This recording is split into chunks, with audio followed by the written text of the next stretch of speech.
I sit here in my little kitchen, the one with the chipped teacup on the counter and the faded curtains I sewed 30 years ago, and I wonder if you've ever felt like you're disappearing, like the world you built with your own hands, the children you raised, the home you kept warm has decided it doesn't need you anymore. My name is Evelyn, and I'm 68 years old. I've been a mother, a wife, a grandmother, and for a while I thought I was still someone who mattered. But last spring, my daughter Claire looked me in the eye and said, "Mom, you're just a backup babysitter. We don't need you hovering all the time." Those words cut deeper than I can explain, like a knife slicing through the last thread of who I thought I was. I raised Claire on my own after my husband Tom passed away when she was just 12. Cancer took him fast, and I was left with a mortgage, a grieving daughter, and a heart that felt like it had been hollowed out. I worked 2 jobs, mornings at the library, evenings at the diner, pouring coffee for truckers who tipped in quarters and smiles. I didn't mind. Claire was my world. I'd come home at midnight, my feet aching, and still sit up with her helping with algebra, or listening to her cry about boys who didn't deserve her. I made sure she had everything: new shoes for school, a prom dress she loved, even college tuition I scraped together by selling Tom's old Chevy. I never complained, not once. A mother doesn't, you know. You just keep going because love is the fuel that never runs out. When Claire married Greg, I was overjoyed. He was charming, a lawyer with a quick laugh, and he promised to take care of her. I gave them the down payment for their house, a cozy colonial with a big backyard for the kids they'd have one day. It was my gift from the savings I'd tucked away over years of saying no to new dresses or vacations. I wanted them to start strong. When their twins, Lily and Max, were born, I was there, changing diapers, singing lullabies, rocking them through colic so Claire could sleep. I sold my own house, the one Tom and I built, to move closer to them. I bought a little cottage just 10 minutes away, thinking I'd be part of their lives, a grandmother who'd knit sweaters and bake cookies. I thought that's what families did. But families change, don't they? You don't see it at first, the way the ground shifts under you. Claire started calling less. Greg stopped inviting me to Sunday dinners. I'd offer to watch the twins, and Claire would say, "We've got it covered, Mom." I didn't mind at first. I told myself they were busy, that young parents need space. But then I'd show up with a casserole or a new toy for the kids, and I'd catch Greg rolling his eyes, or Claire would say, "You don't have to keep coming over." It stung, but I swallowed it. I kept showing up because that's what you do when you love someone. You keep showing up even when they don't ask you to. Last April, everything broke. It was a Saturday, and I'd driven over to Claire's to watch the twins while she and Greg went to a work event. I'd spent the day with Lily and Max building forts out of couch cushions, reading them stories about pirates and princesses. Their giggles were like sunlight warming every corner of my heart. When Claire got home, I was tidying up the kitchen, humming to myself. She looked exhausted, her hair falling out of its bun, and I said, "Honey, why don't I stay and help with bedtime?" That's when she snapped. "Mom, you're just a backup babysitter. We don't need you hovering all the time. The nanny's got this, and frankly, she's better at it." I froze the dish towel in my hands, suddenly heavy. I looked at her, waiting for an apology, a softening, anything. But Claire just sighed and turned away like she hadn't just shattered me. Greg was in the living room, scrolling on his phone, pretending he hadn't heard. The twins were upstairs, oblivious, and I stood there feeling like a ghost in a house I'd helped build. I didn't cry, not then. I just nodded, set the towel down, and said, "Okay, Claire, I'll go." I walked out, got in my car, and drove home. The 10-minute drive felt like a lifetime each mile, stretching the wound wider. When I got to my cottage, I sat on the couch in the dark, still in my coat. I kept hearing her words, just a backup babysitter, looping in my head like a song I couldn't stop. I thought about all the nights I'd stayed up with her when she was sick, the times I'd gone without, so she could have more. I thought about the house I'd given them, the love I'd poured into those twins. And I realized something awful. My own daughter saw me as a convenience, not a person. Not a mother, not a grandmother, just someone to call when the nanny was busy. I didn't sleep that night. I sat there staring at the photo on my mantle, me, Tom, and Claire at her high school graduation. She was beaming her arm around me, and I looked so proud. Where had that girl gone? I felt like I was grieving her all over again, like I'd lost her the way I'd lost Tom. But this was worse because she was still here, just out of reach. I kept asking myself what I'd done wrong. Was I too clingy, too old-fashioned? Had I loved her too much, given her too much, until she forgot how to need me? The next morning, I looked in the mirror and barely recognized myself. My hair was gray, my eyes tired, my hands wrinkled from years of washing dishes and folding laundry. I'd spent my life building a family, and now I was alone in a cottage that smelled of lavender and regret. I wanted to call Claire to beg her to explain, but something stopped me. Maybe it was pride, or maybe it was the tiny voice inside that said, "Evelyn, you're worth more than this." I didn't know what to do, but I knew I couldn't go back to being the woman who showed up with casseroles hoping for a scrap of love. That day I made a decision. I wasn't going to be Claire's backup anything. I wasn't going to keep pouring myself into a family that pushed me away. I didn't know what that meant yet, whether I'd stop calling, stop visiting, stop caring, but I knew I couldn't keep breaking my own heart. I took the photo from the mantle and put it in a drawer. I didn't cry. I just closed the drawer and told myself, this is where you start, Evelyn. This is where you find out who you are when no one else is watching. I spent the next few weeks in a fog. I'd wake up, make coffee, and sit on my porch, watching the world go by. Neighbors waved, but I felt like they couldn't see me, not really. I stopped going to Claire's. I didn't call, didn't text. The silence was deafening, but it was also a kind of freedom. For the first time in years, I wasn't waiting for someone else's permission to exist. I started noticing things I'd ignored, the way the roses in my garden needed pruning the creak of my rocking chair, the way the morning light painted my kitchen gold. I was alone, but I was still here. One afternoon, I was at the grocery store picking out apples when I ran into Margaret, an old friend from the library where I used to work. She was in her 70s with silver hair and eyes that sparkled like she knew a secret. "Evelyn, you look like you're carrying the world," she said, touching my arm. I tried to smile, but it crumbled, and before I knew it, I was telling her everything. Claire's words, the twins, the house, the hurt. Margaret listened, her face soft but fierce, and when I finished, she said, "Evelyn, you're not a backup anything. You're a woman who's given too much to people who forgot how to say thank you. Maybe it's time you gave something to yourself." Her words stayed with me like a seed planted in cracked soil. I didn't know what giving something to myself meant, but I wanted to find out. I started small. I pruned the roses, spending hours in the dirt, my hands remembering how to care for something that didn't talk back. I dug out my old sketchbook, the one I'd abandoned when Claire was born, and started drawing again simple things like the curve of a leaf or the shadow of my teacup. Each line felt like a reclaiming, a way of saying, "I'm still here, Evelyn.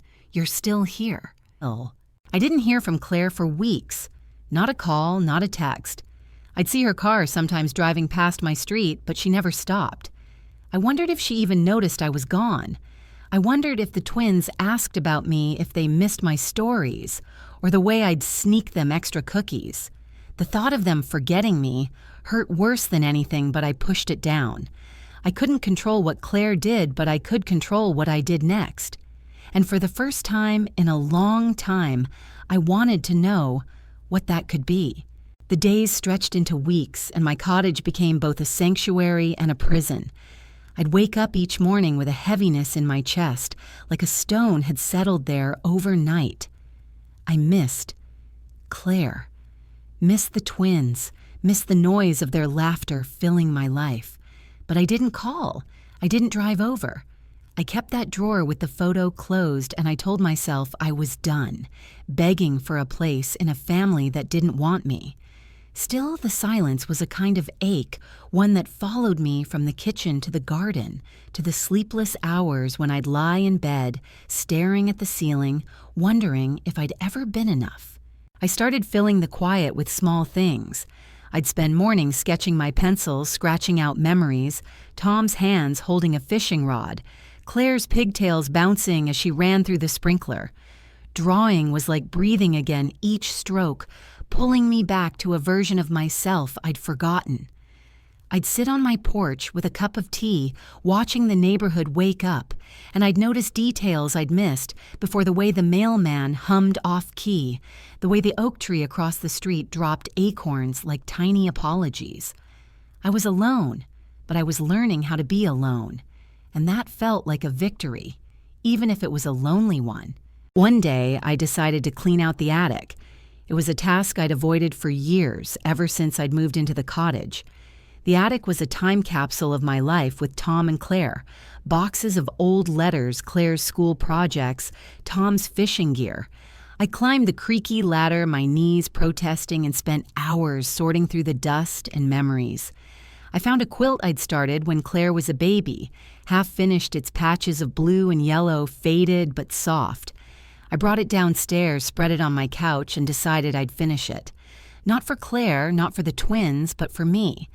Each stitch was a promise to myself, a reminder that I could still create something beautiful even if no one else saw it. Margaret, my friend from the grocery store, started stopping by. She'd bring scones or a thermos of coffee, and we'd sit in my garden talking about everything and nothing. She'd lost her husband a decade ago, and her kids lived across the country, calling only on holidays. "They think I'm just an old lady who knits," she said once, laughing, but I saw the hurt in her eyes. Margaret had a way of making you feel seen, though. She'd ask about my sketches, admire the roses I'd pruned, and when I told her about Claire, she didn't offer platitudes. She just listened, then said, "You don't have to be what they expect, Evelyn. You can be what you choose." Her words stuck with me, and I started to wonder who I could be. I'd spent so long being a mother, a wife, a grandmother, that I'd forgotten what Evelyn wanted. I began taking walks, long ones that stretched past the park and into the older part of town, where the houses had wraparound porches and stories carved into their walls. One afternoon, I passed a community center with a sign for a painting class. I don't know what made me stop. Maybe it was the memory of my sketchbook. Maybe it was Margaret's voice in my head, but I went inside and signed up. The class was small, mostly women my age, and the teacher, a woman named Rosa with paint-splattered jeans and a warm smile, welcomed me, like I'd always belonged. Painting was harder than sketching. My hands trembled at first and my colors bled together, but Rosa was patient. "It's not about perfection," she'd say. "It's about what you feel." I painted things I didn't know I carried: stormy skies, a lone tree in a field, a pair of hands holding a cracked teacup. Each canvas felt like a confession, a way of saying, "This is me. This is what I've lost. This is what I'm still holding." The other women in the class started opening up too, sharing stories of their own divorces, children who'd moved away, dreams they'd buried. We'd laugh and cry over cups of tea, and for the first time in months, I didn't feel invisible. I still hadn't heard from Claire. 6 weeks had passed since that night in her kitchen, and the silence was a wound that wouldn't close.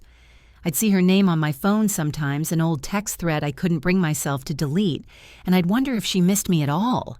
I wondered if the twins asked why Grandma stopped coming, or if Claire had replaced me so easily that they didn't notice. The thought of them forgetting me was a pain I couldn't name, but I pushed it down and kept going, painting, stitching, walking, living. One evening, I was at the community center cleaning my brushes after class when Rosa sat down next to me. "Evelyn," she said, "you've got something special in your work. There's a story in every stroke." I blushed, waving her off, but she insisted. "There's an art show in 2 months, a local one for seniors. You should submit something." I laughed, thinking she was joking, but her eyes were serious. "You've got a voice, Evelyn. Let people hear it." I went home that night, her words buzzing in my head. An art show? Me, I was just a grandmother with a sketchbook and some cheap paints. But I couldn't shake the idea. I started working on a new painting, a big one, bigger than anything I'd tried before. It was a garden at dusk with roses climbing a trellis, and a single figure, a woman standing in the shadows, her face turned toward the light. I didn't know if it was me or someone else, but I poured everything into it. My grief, my hope, my quiet defiance. I worked late into the nights, my hands stained with crimson and gold, and for the first time in years, I felt like I was building something that was mine. Margaret came over one afternoon and saw the painting half finished on my easel. "Evelyn, this is stunning," she said, her voice soft with awe. I told her about the art show and she clapped her hands like a child. "You're doing it, aren't you? You're showing the world who you are." I nodded, feeling a spark I hadn't felt in months. I was scared, terrified really, but I was also alive. I wasn't just Claire's mother or the twins' grandmother. I was Evelyn, and I was starting to remember what that meant. The painting took weeks to finish. I'd lose myself in it, mixing colors until they felt right, adjusting the light until it glowed. When it was done, I stood back and looked at it, and for the first time, I didn't see my flaws. I saw a woman who'd survived, who'd kept growing even when the world tried to cut her down. I submitted it to the art show, my hands shaking as I filled out the form. Rosa called a week later to say it had been accepted, and I cried not out of sadness, but out of something else, something fierce and proud. I didn't tell Claire about the show. I didn't tell anyone except Margaret and Rosa. I wanted it to be mine, something untouched by the family that had pushed me away. But as the date approached, I started to wonder if I should invite Claire. Part of me wanted her to see me, to know I was more than a backup babysitter. Part of me was afraid she wouldn't come, or worse, that she'd come and not care.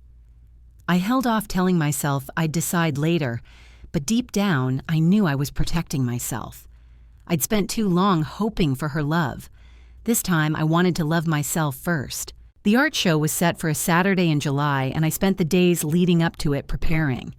I bought a new dress, nothing fancy, just a soft blue one that made me feel like I was stepping into a new skin. I practiced what I'd say. If anyone asked about my painting, though, I doubted anyone would. Margaret promised to be there, and Rosa said she'd introduce me to the other artists. I was nervous, but I was also ready. I'd spent months rebuilding myself, stitch by stitch, stroke by stroke. I wasn't the woman Claire had dismissed anymore. I was someone new, someone I was just beginning to meet. The morning of the art show, I woke before dawn, my stomach knotted with nerves. I lay in bed listening to the quiet of my cottage and thought about how far I'd come since that night in Claire's kitchen. I wasn't the same Evelyn who'd driven home in silence, her heart splintered by her daughter's words. I'd found pieces of myself in the roses, the quilt, the paint-splattered canvases. But standing in front of strangers, letting them see my work, my heart felt like stepping off a cliff. I wondered if I was ready, if I was enough. Then I thought of the woman in my painting, standing in the garden's dusk, and I told myself, "Evelyn, you've faced worse. You can do this." I got up, made coffee, and stood in my kitchen holding the chipped teacup that had been Tom's favorite. It was a small thing, but holding it felt like borrowing his strength. I dressed slowly, slipping into the blue dress I'd bought, its fabric soft against my skin. I looked in the mirror and saw a woman I was starting to recognize, not just a mother or grandmother, but someone with stories in her eyes and courage in her hands. I pinned my hair up, put on a pair of simple pearl earrings Tom had given me for our 10th anniversary, and took a deep breath. This was my day, not Claire's, not anyone else's. Mine. The community center was transformed when I arrived, its plain walls draped with white lights and tables covered in crisp linens. Paintings and sculptures filled the space, each one a window into someone's soul. My painting hung near the back, its garden glowing under the soft lights. I stood beside it, my heart pounding as people began to trickle in. Margaret arrived first, her silver hair swept into a bun, her smile wide as she hugged me. "Evelyn, this is your moment," she whispered.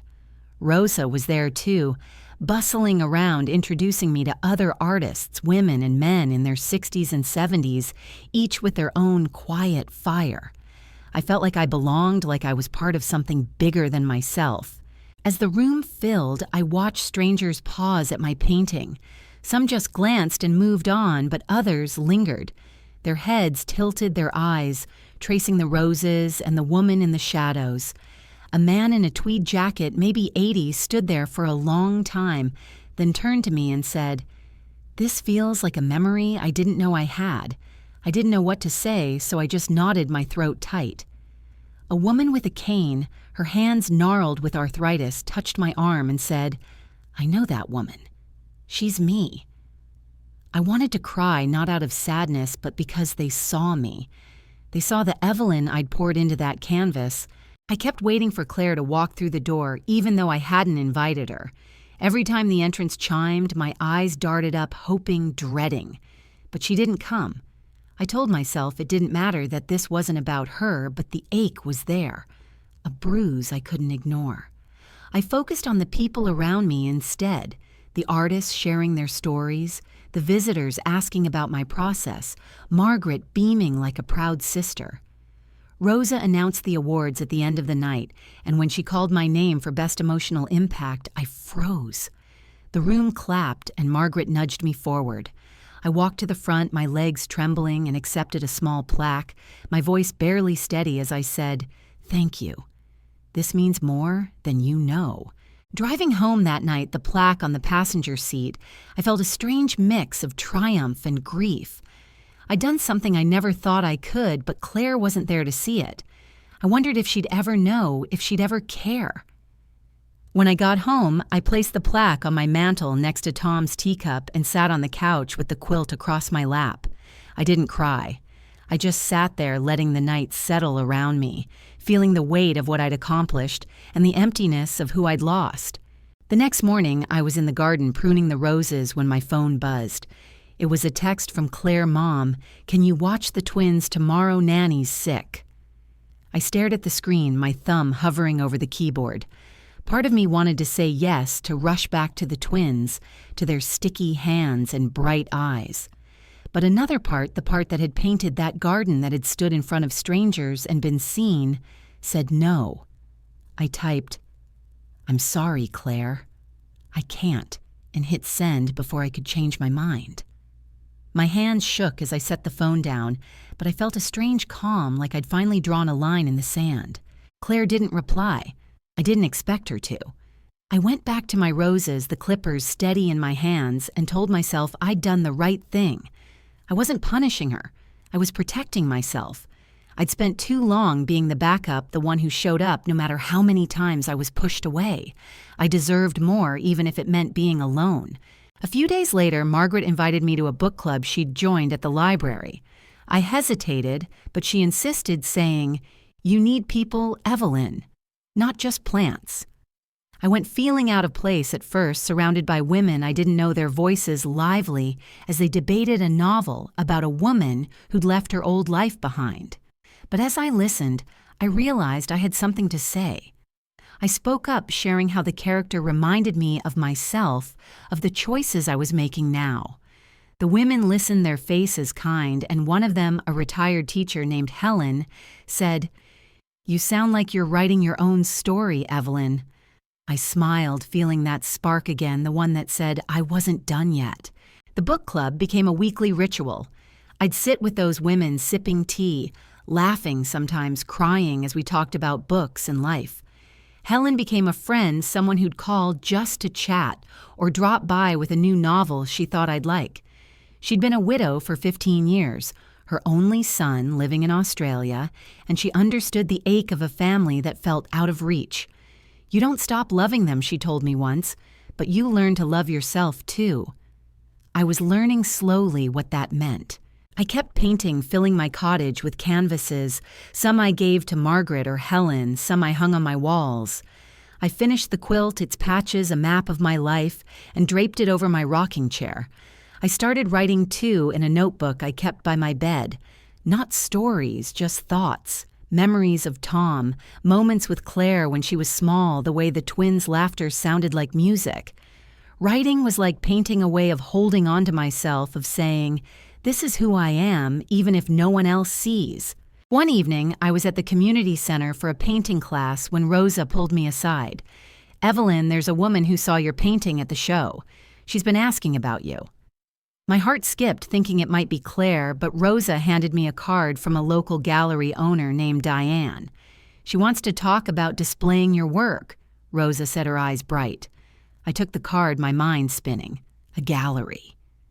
It felt like a dream too big for someone like me. But I called Diane the next day and we met at a coffee shop, her enthusiasm spilling over as she talked about my painting. "There's a rawness to it," she said, "a truth people need to see." She offered to show 3 of my pieces in her next exhibit, and I said yes, my voice steady even as my heart raced. I didn't tell Claire about the gallery. I didn't tell her about the book club or the quilt or the way I was starting to feel whole again. I wanted to sometimes when the ache for her was too much. But I remembered her words, just a backup babysitter, and I kept my distance.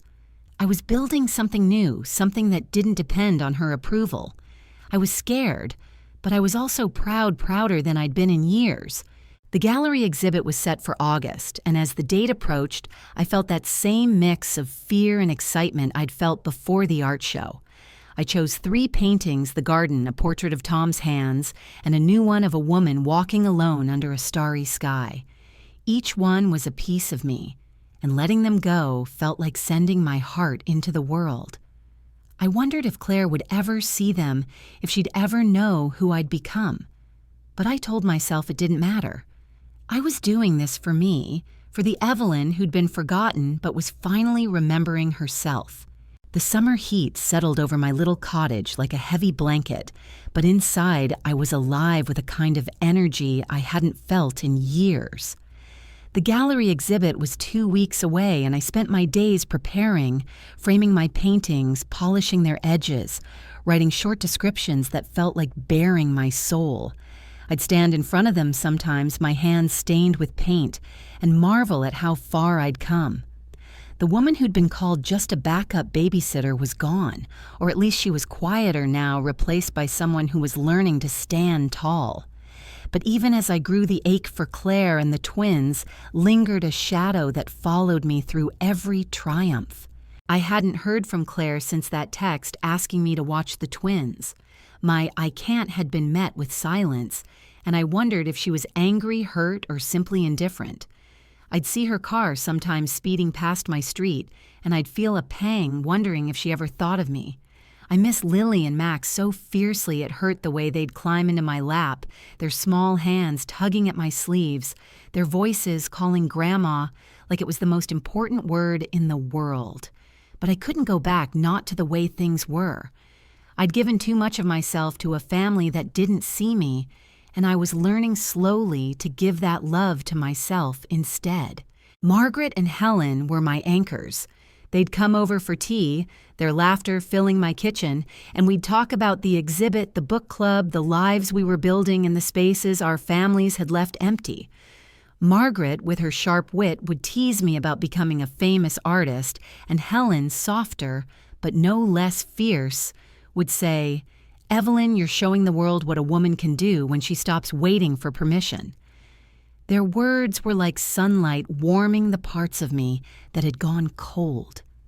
I started to see myself through their eyes, not as a discarded mother or grandmother, but as a woman with stories to tell, with hands that could still create. One afternoon, I was in my garden tending to the roses when a delivery van pulled up. A young man handed me a package, a small box wrapped in plain brown paper. There was no return address, just my name scrawled in black ink. I took it inside, curious, and opened it to find a leather-bound journal, its pages blank but thick, the kind you'd use for something important. Tucked inside was a note in unfamiliar handwriting. "For the stories you haven't told yet. Keep going." No signature, no clue who'd sent it. I wondered if it was Rosa or Diane or maybe someone from the art show who'd seen my painting. Whoever it was, the gift felt like a sign, a reminder that I was on the right path. I started writing in the journal that night, sitting by my bedroom window with a cup of chamomile tea. I wrote about Tom, how he'd hum Sinatra while fixing the porch swing. I wrote about Claire, how she'd cling to me after nightmares, her small body warm against mine. I wrote about the twins, their giggles, their sticky fingers, the way they made me feel like I could be enough. but I also wrote about the hurt, Claire's words, Greg's eye rolls the way I'd become invisible in a family I'd built. Writing was like painting a way of holding the pieces of myself together, of saying, this is who I was, and this is who I'm becoming. The journal became a ritual. I'd write every night sometimes, just a sentence, sometimes pages my pen moving, like it had a mind of its own. I wrote about the gallery exhibit, how scared I was, how proud I was. I wrote about the woman I wanted to be, someone who didn't need Claire's approval, who could stand in her own light. Each word felt like a step, a way of reclaiming the Evelyn I'd lost somewhere between motherhood and heartbreak. As the exhibit approached, I made a decision. I'd been holding on to something for years, something I hadn't told anyone, not even Margaret or Helen. When I sold my house to move closer to Claire, I'd used the money to buy their colonial, the one they lived in now. I'd put it in my name, thinking it would be a safety net for them, a gift they'd never have to worry about losing. I paid the taxes, the insurance, every year quietly without telling them. Claire and Greg thought they owned it, thought the down payment I'd given was the end of it. I never corrected them because I wanted them to feel secure to build their life without strings. But after Claire's words, after the silence, I started to see it differently. That house wasn't just a gift, it was a piece of me, one I'd given too freely. I called my lawyer, a kind man named Henry who'd handled Tom's estate years ago. I told him I wanted to look at my options, not to take the house away, not yet, but to understand what I could do. Henry was gentle, but firm. Evelyn, you've been carrying this family on your back for years. It's okay to set some boundaries. He suggested transferring the deed to a trust one I could control to protect myself, and maybe one day the twins. I didn't decide right then, but I felt a shift, a quiet power I hadn't known I had. I wasn't ready to tell Claire, but I was ready to stop being invisible. The night before the exhibit, I couldn't sleep. I sat on my porch, the journal in my lap, and looked at the stars. I thought about Tom, how he'd always said I was stronger than I knew. I thought about Claire, how she'd been my everything, and how I'd lost her somewhere along the way. I thought about the twins, and my heart ached for them, but I knew I couldn't go back to being the backup. I wrote in the journal, tomorrow I show the world who I am. Not for Claire, not for anyone else, for me. I closed the book, went inside, and slept better than I had in months. The gallery was a small space downtown, its walls white and clean, its windows letting in the August light. My paintings hung near the center, their colors vivid under the spotlights. Diane had arranged them beautifully with little cards beside each one, my name in bold, Evelyn Marie Thompson. I wore the blue dress again, the pearl earrings and a scarf Margaret had given me, its soft green making me feel like I was carrying spring.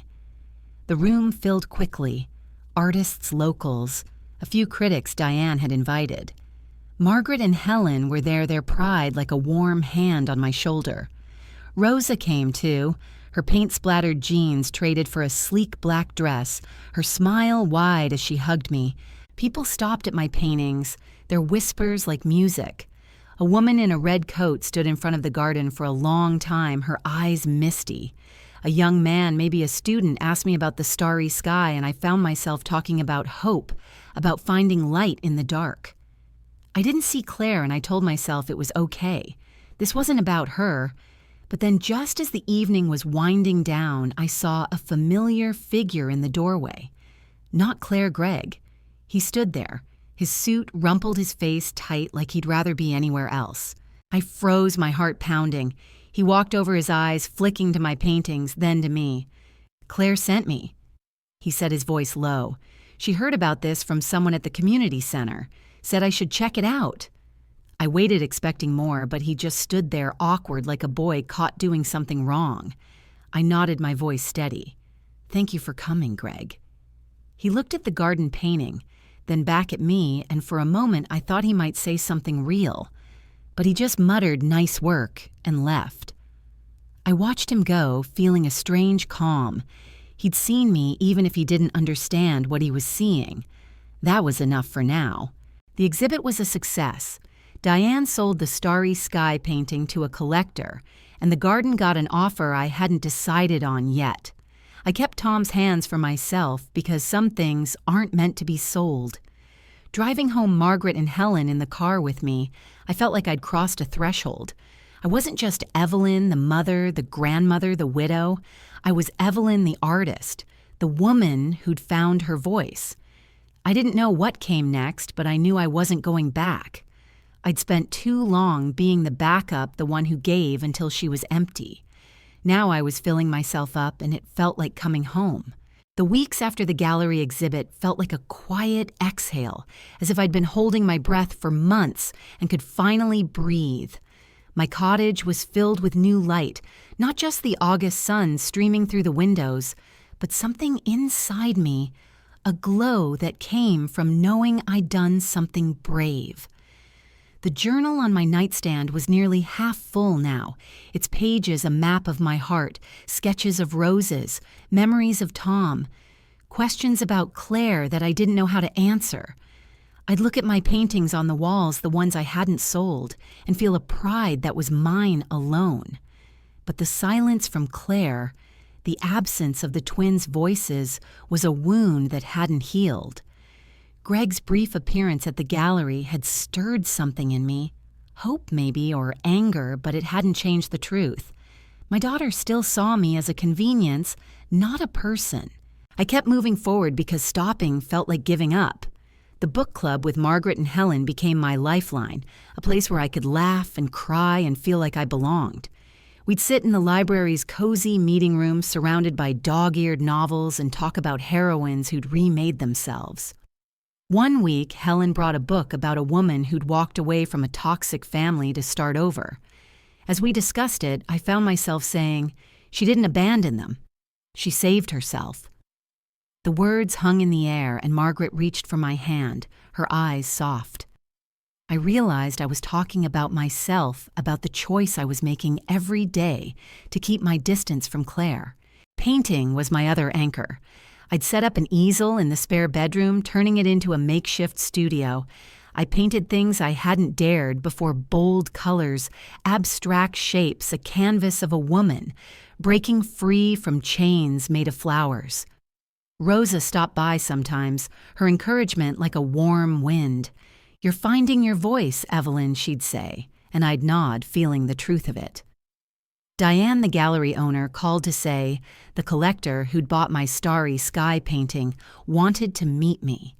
I agreed, nervous but curious, and we met at her gallery, a quiet man in his 50s, a widower who said my painting reminded him of his late wife's strength. I didn't know what to say, so I just listened, my heart full. My work was touching people, and that felt like a miracle. I started volunteering at the community center, helping Rosa with her painting classes. I'd guide nervous beginners, showing them how to mix colors or hold a brush, and their gratitude made me feel useful in a way I hadn't in years. One of the students, a woman named Susan, was in her 60s, her hands shaky from Parkinson's. She'd struggle with her brush, but her eyes were fierce, and I'd sit with her, helping her paint simple landscapes. "You make me believe I can do this," she told me once, and I wanted to cry. I was helping someone else find their light, and in doing so, I was finding mine.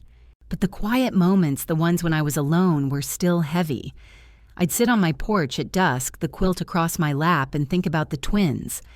I wondered if they missed me, if they asked Claire where Grandma was. I wondered if Claire ever thought about that night in her kitchen, if she regretted her words. I wanted to call her to hear her voice, but every time I reached for the phone, I stopped. I wasn't ready to go back to being the backup, the one who showed up no matter how much it hurt. I deserved more, and I was starting to believe it. One morning, I was at the grocery store picking out peaches when I saw Claire. She was at the end of the aisle, her cart full, her hair pulled back in a messy ponytail. My heart stopped, and for a moment I thought about turning away, pretending I hadn't seen her. But then she looked up, and our eyes met. She froze, her hands tightening on the cart, and I saw something flicker in her face, surprise maybe, or guilt. I knotted my throat tight and said, "Claire." She said, "Mom," her voice small, like she was a child again. We stood there, the aisle between us like a canyon. I waited for her to say something, anything, but she just looked at me, her eyes searching mine. Finally, she said, "I heard about your art show. Greg said it was nice." The word landed like a stone, flat and empty. I nodded again, not trusting my voice. She shifted, glancing at her cart, then said, "The twins miss you." My heart lurched, but I didn't move. I wanted to ask if she missed me, if she cared at all, but the words wouldn't come. Instead, I said I miss them too. She nodded, her eyes dropping, and then she said, "I should go. I've got to get home." She pushed her cart away, and I stood there watching her disappear around the corner, my hands trembling around the peaches. I drove home in a daze, the encounter replaying in my mind. I wanted to be angry, to shout at her for treating me like a stranger, but all I felt was grief. I sat in my kitchen, the journal open, and wrote, "She looked at me like I was a ghost. Maybe I am to her, but I'm not a ghost to myself anymore." Writing it down helped, but it didn't erase the ache. I wanted my daughter back, but I didn't know how to reach her without losing myself again. That afternoon, I went to see Henry, my lawyer. I'd been thinking about the house, about the trust he'd suggested. I told him I was ready to move forward. "I don't want to hurt them," I said, "but I need to protect myself." Henry nodded, his eyes kind. "You're not taking anything away, Evelyn. You're just setting terms." We spent hours going over the details, transferring the deed to a trust, naming the twins as beneficiaries, but keeping control with me until they were older. It felt like a weight lifting, like I was finally claiming a piece of what I'd given away. I didn't tell Claire, not yet. I wasn't ready for that fight, but I was ready to stop being invisible. I started making other changes, small but significant. I sold Tom's old fishing gear, using the money to buy a new easel, one that didn't wobble. I donated Claire's old school projects to the library, keeping only a few drawings she'd made for me when she was small. I planted a new rose bush in my garden, a deep red one, and named it after myself. Each act was a way of saying, "This is my life now, and I'm choosing it." I wasn't running from my past, but I was building a future one, where I didn't need Claire's approval to feel whole. Margaret noticed the change. "You're standing taller, Evelyn," she said one day, her eyes twinkling. I laughed, but I knew she was right. I was still scared, still hurting, but I was also stronger. I'd faced a gallery full of strangers, taught others to paint, written my truth in a journal. I'd looked my daughter in the eye and didn't crumble. I was becoming someone new, someone I liked, and that was worth every tear I'd shed. One evening, Rosa called with news. The local paper wanted to do a story on the gallery exhibit, focusing on the senior artists. "They want to interview you, Evelyn," she said, her voice bright. I hesitated, the idea of my name in print both thrilling and terrifying. But I said yes because I was done hiding. The reporter, a young woman named Lila, came to my cottage, her notebook full of questions. She asked about my paintings, my life, why I'd started creating again. I told her about the community center, about Rosa and Margaret and Helen, about finding my voice after years of silence. I didn't mention Claire, not directly, but I talked about loss, about rebuilding. Lila listened, her eyes warm, and when she left, she said, "You're an inspiration, Evelyn. People need to hear your story." The article came out a week later with a photo of me standing by my garden painting. Margaret brought over a copy, her face glowing with pride. I read it, my hands shaking, and saw myself through Lila's words, a woman who'd turned grief into art, who'd found strength in solitude. I cried, not out of sadness, but because I was proud. I was Evelyn, and I was enough. The newspaper article changed things, though I didn't realize how much at first. I'd walk into the grocery store or the community center, and people would stop me, their faces lit with recognition. "You're the artist from the paper," they'd say.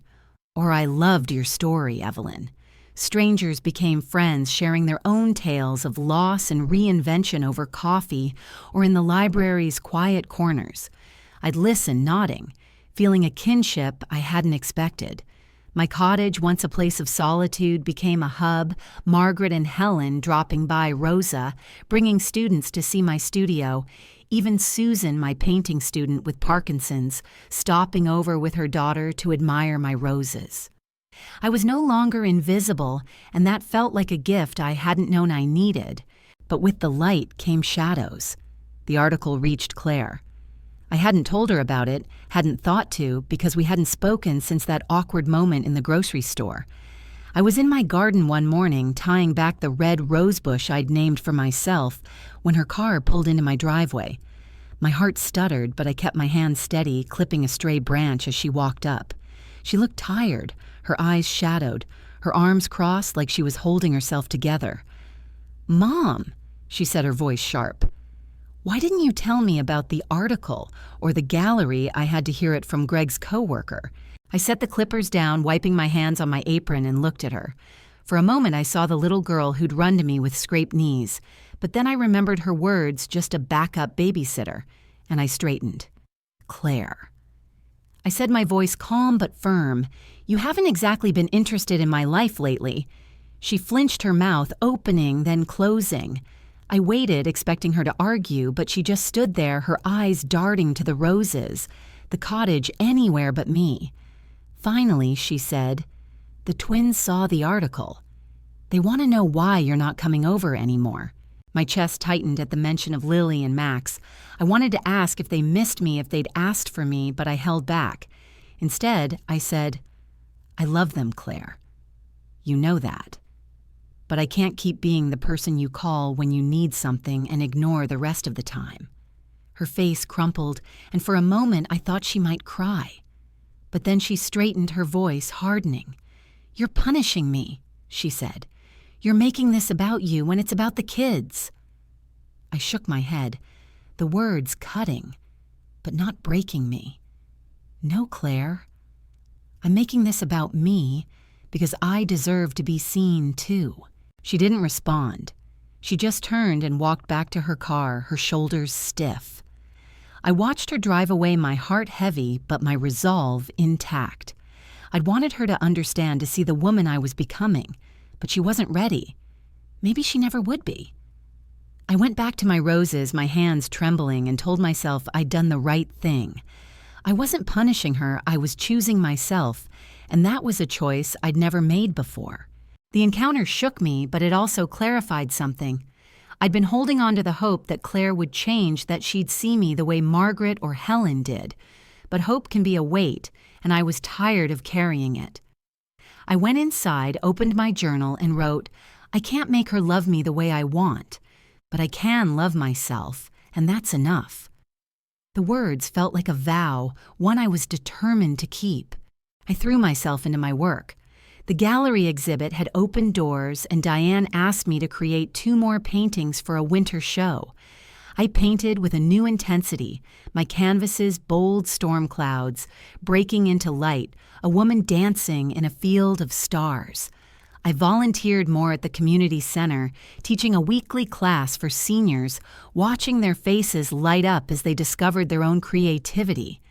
Susan's landscapes were getting stronger, her shaky hands steadier with each session, and I felt a pride that wasn't mine alone.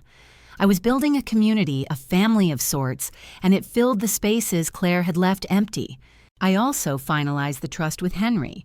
The house Claire and Greg's colonial was now in a trust for the twins with me as the trustee until they turned 25. I didn't tell Claire, but I wrote a letter explaining it, sealed it, and tucked it in my desk. I'd give it to her someday when the time felt right, or maybe I'd leave it for the twins. It wasn't about control, it was about ensuring they'd have something, even if Claire and Greg didn't see the value of what I'd given. Henry also suggested I update my will, and I did, leaving my cottage to the community center for future art programs with a small fund for supplies. It felt right, like passing on the light I'd found. One afternoon, I was at the library browsing for a new book club read when I ran into Lila, the reporter who'd written the article. She was researching a follow-up piece on local artists and asked if I'd meet her for coffee. We sat at a cafe downtown, the air crisp with early fall, and I told her about the winter show, the classes, the way art had saved me. She listened, her pen flying, then said, "Evelyn, you're not just an artist. You're a symbol of what it means to start over no matter your age." I blushed, waving her off, but her words stayed with me. A symbol. I'd never thought of myself that way, but I liked it. It felt like a legacy. The winter show was set for December, and I spent November preparing my cottage a mess of paint tubes and canvas stretchers. Margaret and Helen helped framing my work, joking about being my art managers. Rosa brought her students to see my progress, and Susan gave me a small painting she'd made a rose wobbly but vibrant. I hung it in my kitchen next to Tom's teacup and told her it was perfect. These people, these moments were my family now, not because they replaced Claire or the twins, but because they saw me for who I was.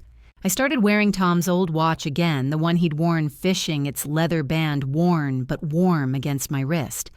It was a small thing, but it felt like carrying him with me, his quiet strength, reminding me I could do this.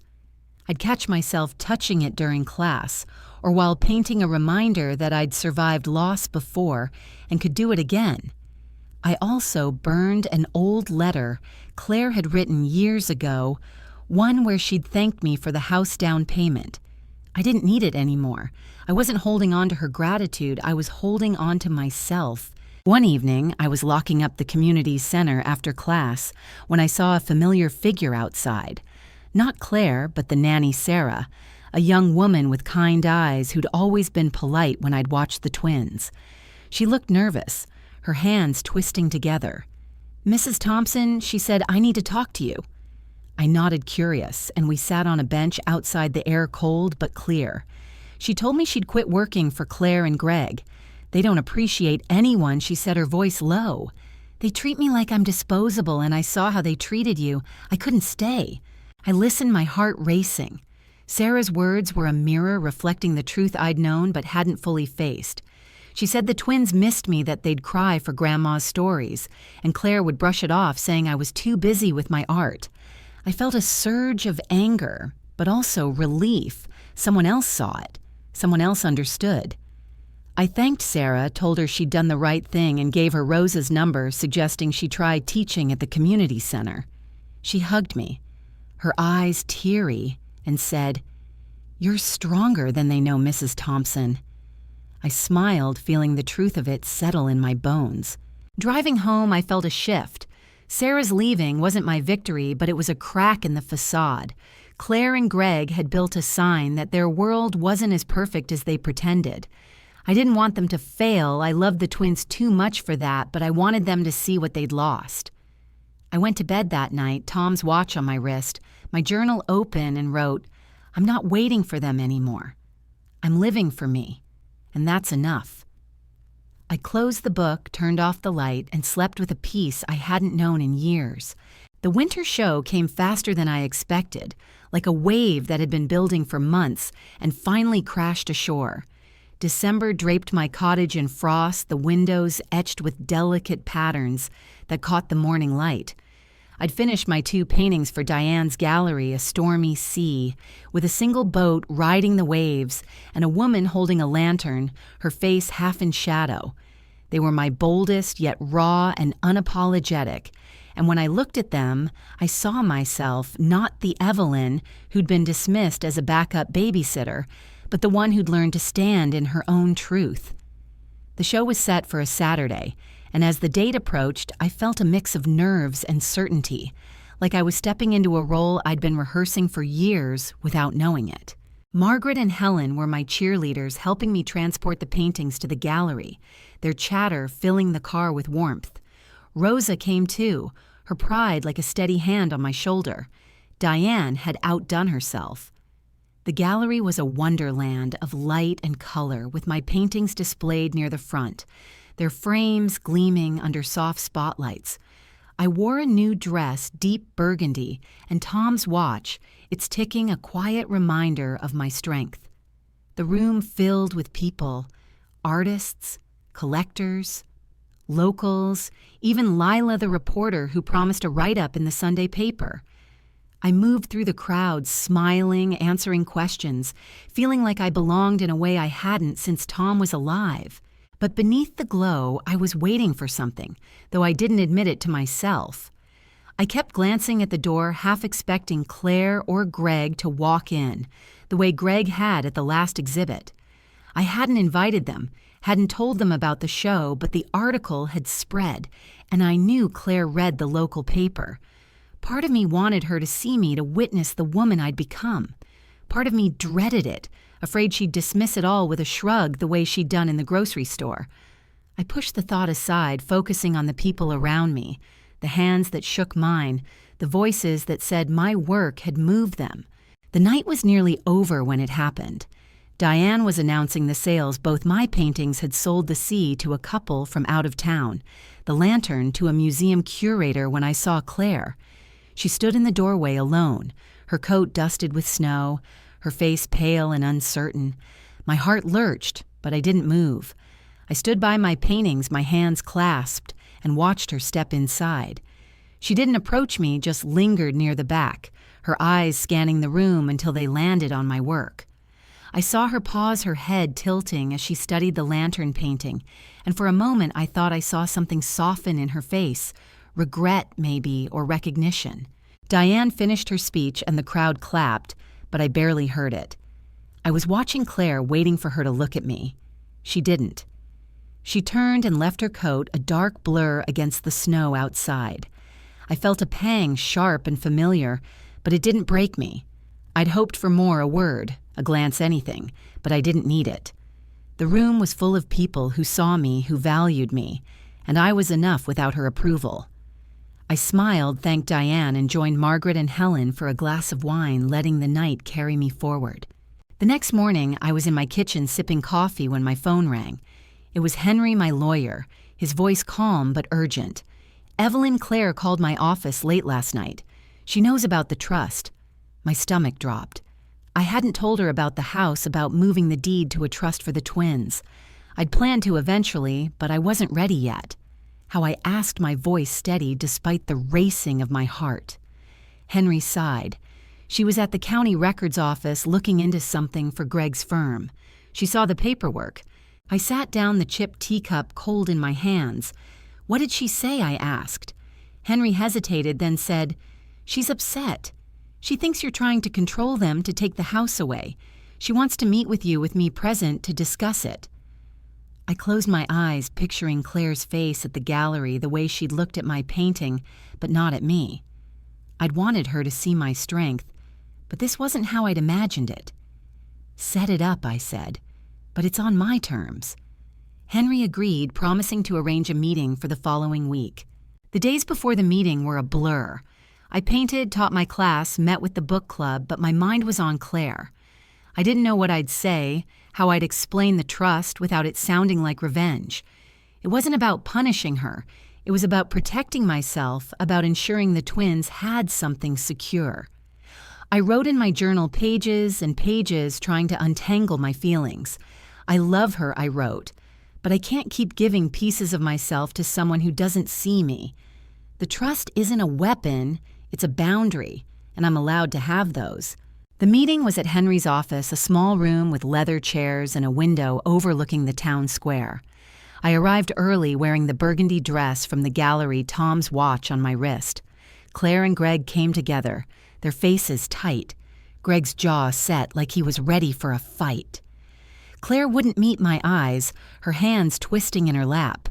Henry started explaining the trust, how I'd owned the house all along, how I'd paid the taxes, the insurance, how I'd moved it to a trust for the twins' future. He was clear professional, but I could feel the tension in the room thick as fog. Claire spoke first, her voice shaking. "Why didn't you tell us, Mom? You let us think we owned the house." "You lied." I took a breath. My hands steady on the table. "I didn't lie, Claire.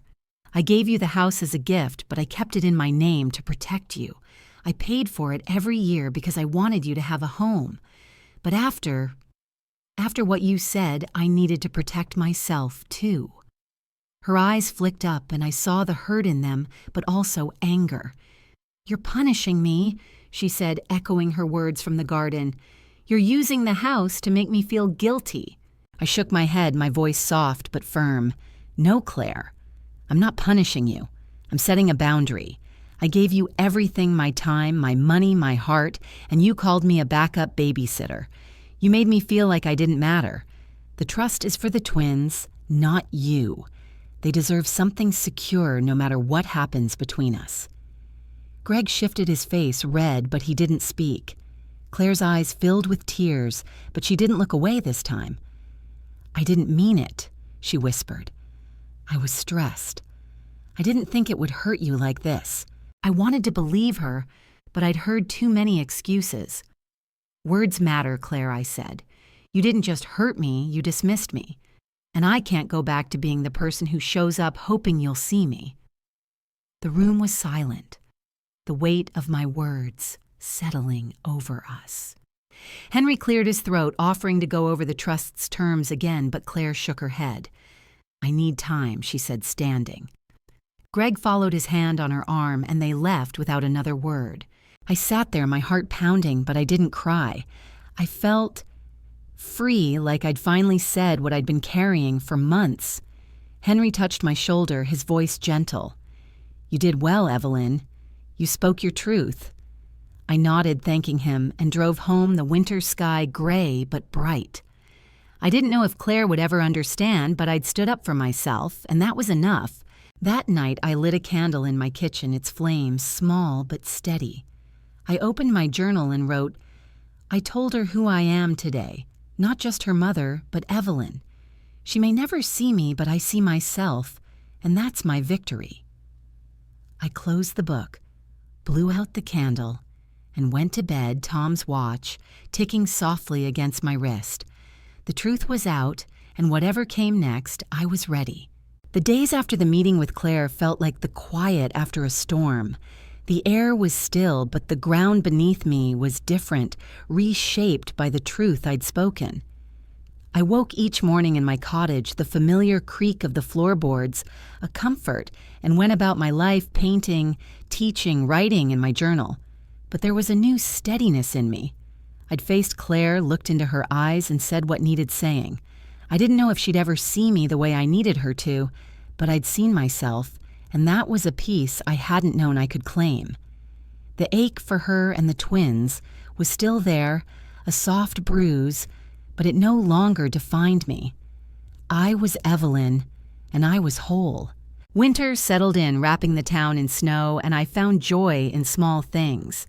I'd sit by my window with a cup of tea, watching the flakes fall, their silence a kind of music. Margaret and Helen came over often, their laughter filling my kitchen as we planned the next book club meeting or swapped stories about our lives. Rose's painting classes grew, and I took on more students guiding their hesitant brushes with a patience I'd learned from my own struggles. Susan, my student with Parkinson's, painted a snow-covered tree that made me tear up its branches, trembling but strong like her. "You taught me to keep going," she said, and I hugged her, feeling the weight of what we'd built together. I kept painting my studio a sanctuary of color and light. The gallery show had sparked something in me, and I worked on new pieces, canvases of winter skies, a woman planting seeds in frozen ground, a pair of hands holding a glowing ember. Each one was a piece of my story, a way of saying I'm still here, still growing. Diane called to say a local museum wanted to feature my work in a spring exhibit, and I said yes. My voice steady, my heart full. I was no longer surprised by my own strength. It was part of me now, like Tom's watch on my wrist or the journal by my bed. I didn't hear from Claire after the meeting. The silence was heavy, but I didn't chase it. I'd spent too long running after her love, hoping for scraps of recognition. Now I was building a life that didn't depend on her.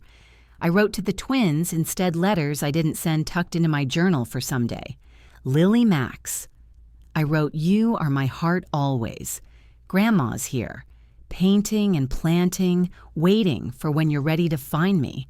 I imagined them reading the letters years from now, knowing I'd never stopped loving them, even when I'd stepped away. One afternoon, I was at the community center cleaning brushes after class when Sarah, the nanny who'd quit, stopped by. She'd taken my advice and started teaching at the center, her classes for kids full of laughter and chaos. "I wanted to thank you," she said, her eyes bright. "You showed me I could walk away and still be okay." I smiled, touched, and we talked for a while, sharing stories of the twins. She told me Claire and Greg were struggling without her late for work, scrambling for childcare, the twins asking for me. I felt a pang, but not guilt. They'd made their choices, and I'd made mine. The news about Claire's struggles spread quietly through town.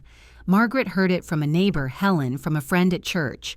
The twins were acting out missing school events, and Claire was fraying her perfect life unraveling. I didn't rejoice I loved my daughter too much for that, but I felt a quiet justice, a sense that the world was balancing itself. I'd given them everything, and they'd pushed me away. Now they were seeing what that meant. I didn't wish them pain, but I didn't rush to fix it either. I'd spent my life fixing, and I was done.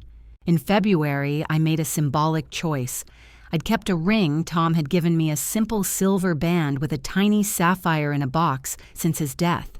It was too small for my fingers, now swollen from years of work and age, but it was a piece of him, of us. I decided to give it away not to Claire, but to the community center. I asked Rosa to auction it at a fundraiser for the art program, the proceeds to buy supplies for students like Susan. The night of the fundraiser, I stood in the crowded room watching as the ring sold to a young couple, their faces glowing with promise. I didn't cry, I smiled, knowing it was carrying love forward just as Tom would have wanted. The act of letting go freed something in me. I started planting again, even in the cold, preparing my garden for spring. I bought bulbs, tulips, daffodils, hyacinths, and buried them in the frozen earth, a promise of new life. I named one patch after the twins, another after myself, and as I worked, I felt a peace that wasn't tied to Claire or anyone else. I was planting for me, for the woman I'd become, and that was enough. One snowy evening, I was in my kitchen, the quilt across my lap, when the doorbell rang. I opened it to find Claire, her coat dusted with snow, her face pale and tired. The twins stood behind her, Lily clutching a stuffed bunny, Max holding a crumpled drawing. My heart stopped, but I stepped aside, letting them in. The twins ran to me, their arms wrapping around my waist, their voices a chorus of "Grandma." I hugged them tightly, breathing in their warmth, my eyes stinging. Claire watched her hands in her pockets, her expression unreadable. I made hot chocolate for the twins, and they sat at my table chattering about school. They're drawing a picture of me with roses, they said. Claire stayed quiet, her eyes on her mug. When the twins went to the living room to play, she spoke, her voice low. "I'm sorry, Mom," she said. "I didn't see you. I didn't know how much you were doing, how much you meant. I was wrong." I looked at her, searching for the girl I'd raised, and saw her older, worn, but still mine. "I know," I said softly. "But sorry isn't enough, Claire. I need you to see me, not just when you need something." She nodded, tears spilling down her cheeks. "I'm trying," she said. "The twins. They need you. I need you. But I don't know how to fix this." I reached for her hand, my own steady. "You start by listening," I said, "by seeing me as your mother, not a babysitter, and you give me time." She squeezed my hand, her sobs quiet, and I felt a crack in the wall between us, not gone, but softer. We didn't fix everything that night. Claire and the twins left after an hour, their hugs lingering, their promises to visit again, fragile, but real. I didn't forgive her fully. Some wounds take years to heal, but I opened the door just a little, because love doesn't stop even when it hurts. I went to bed, Tom's watch ticking, my journal open, and wrote, "She came back, not all the way, but enough for now. I'm still Evelyn, and I'm at peace." The next morning, I went to my garden, the snow crunching under my boots. I planted a single bulb, a latecomer I'd forgotten, and pressed it into the earth with a prayer, not for Claire, not for the twins, but for me. I stood, brushed the snow from my hands, and looked at the sky, gray but promising light. I was 68, an artist, a teacher, a woman who'd lost and found herself. My worth wasn't measured by who accepted me, but by how I chose to honor myself. I lit a candle that night, its flame steady in my kitchen, and placed it by the twins' drawing now pinned to my fridge. It was a small gesture, a way of holding them close without losing myself. I'd keep painting, keep planting, keep living because I was Evelyn, and my story wasn't over. It was just beginning.